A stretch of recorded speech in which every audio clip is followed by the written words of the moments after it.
ज्ञान गंगा में आप सभी का स्वागत है। हम संक्षिप्त महाभारत का पाठ कर रहे हैं जिसमें कि आदि पर्व चल रहा है और ये जो सारी कथाएं हैं आदि पर्व के अंतर्गत ही आ रही हैं। कल हमने ब्राह्मण परिवार पर कुंती की दया की कथा को पढ़ा था। आज हम बकासुर का वध की कथा को पढ़ेंगे। वैशंपायन जी कहते हैं, जन्मेजय कुछ रात बीत जाने पर भीमसेन राक्षस का भोजन लेकर बकासुर के वन में गए और वहाँ उसका नाम ले लेकर पुकारने लगे। वह राक्षस विशालकाय, वेगवान और बलशाली था। उसकी आंखें लाल, दाढ़ी मूछ लाल, कान नुकीले, मुंह कान तक फटा था। देखकर डर लगता था। भीमसेन की आवाज़ सुनकर वह तमतमा उठा। वह भौहें टेढ़ी करके दांत पीसता हुआ इस प्रकार भीमसेन की ओर दौड़ा मानो धरती फाड़ डालेगा।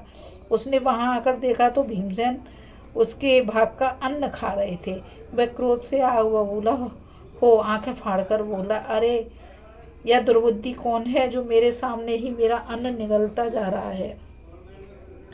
क्या यह यमपुरी जाना चाहता है? भीमसेन हंस पड़े। उसकी कुछ भी परवाह न करके मुंह फेर लिया और खाते रहे। वह दोनों हाथ उठाकर भयंकर नाद करता हुआ उन्हें मार डालने के लिए टूट पड़ा। फिर भी भीमसेन उसका तिरस्कार करते हुए खाते ही रहे। उसने भीमसेन की पीठ पर दोनों हाथों से दो घूंसे कसकर जमाए। फिर भी भीमसेन खाते ही रहे। अब बकासुर और भी क्रोधित हो एक वृक्ष उखाड़कर उन पर झपटा। भीमसेन धीरे धीरे खा पीकर हाथ मुंह धोकर हंसते हुए डटकर खड़े हो गए। राक्षस ने उन पर जो वृक्ष चलाया उसे उन्होंने बाएं हाथ से पकड़ लिया। अब दोनों ओर से वृक्षों की मार होने लगी। घमासान लड़ाई हुई। वन के वृक्षों का विनाश सा हो गया। बक ने तोड़कर भीमसेन को पकड़ा। वे उसे हाथों में कसकर घसीटने लगा। जब वह थक गया तब भीमसेन उसे जमीन में पटक कर घुटनों से रगड़ने लगे। उसकी गर्दन पकड़कर दबा दी और लंगोट खींच उसे मरोड़कर कमर तोड़ डाली। उसके मुंह से खून निकलने लगा तथा हड्डी पसली टूट जाने से उसके प्राण पखेरु उड़ गए। बकासुर की चिल्लाहट से उसके परिवार के राक्षस डर गए और अपने सेवक के साथ बाहर निकल आए। भीमसेन उन्हें डर से अचेत देखकर ढांढस बताया और उनसे यह शर्त कराई कि अब तुम लोग कभी मनुष्यों को न सताना। यदि भूल से भी ऐसा किया तो इसी प्रकार तुम्हें भी मरना पड़ेगा। राक्षसों ने भीमसेन की बात स्वीकार कर ली। भीमसेन बकासुर की लाश लेकर नगर के द्वार पर आए और वहां उसे पटककर चुपचाप चले गए। तभी से नागरिकों को कभी राक्षसों के उपद्रव का अनुभव नहीं हुआ। बकासुर के परिवार वाले भी इधर उधर भग गए। भीमसेन ने ब्राह्मण के घर जाकर धर्मराज युधिष्ठिर से वहां की सब घटना कह दी। इधर नगरवासी प्रातःकाल उठकर बाहर निकले तो देखते हैं कि वह पहाड़ के समान राक्षस खून से लथपथ होकर जमीन पर पड़ा है। उसे देखकर सबके रोंगटे खड़े हो गए। बात की बात में यह समाचार चारों ओर फैल गया।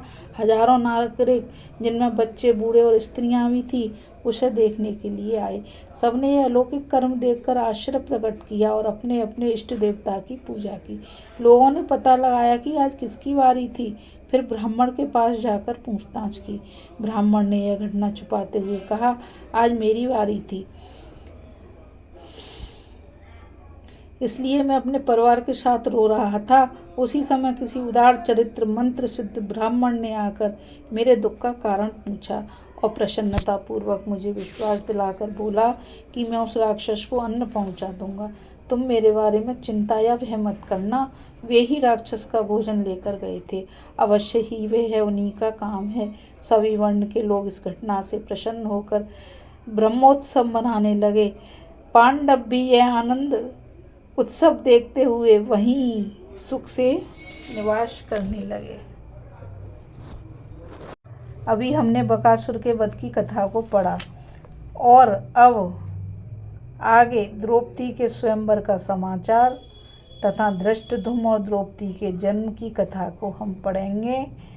तो अब द्रौपदी का स्वयंवर होने वाला है, धृष्टद्युम्न का जन्म होने वाला है। तो चलिए एक नई कथा में और आप और हम चलते हैं। और मैं आप सभी से यही कहना चाहूँगी कि इस चैनल को आप सभी ज़्यादा से ज़्यादा लाइक करिए, शेयर करिए, सब्सक्राइब करिए, क्योंकि ये अद्भुत ज्ञान अधिक से अधिक लोगों तक पहुंच सके। और अब मुझ गीता रावत को आज्ञा दीजिए, कल फिर मिलेंगे एक नई कथा के साथ। जब तक के लिए राधे राधे, जय श्री कृष्णा, नमस्कार।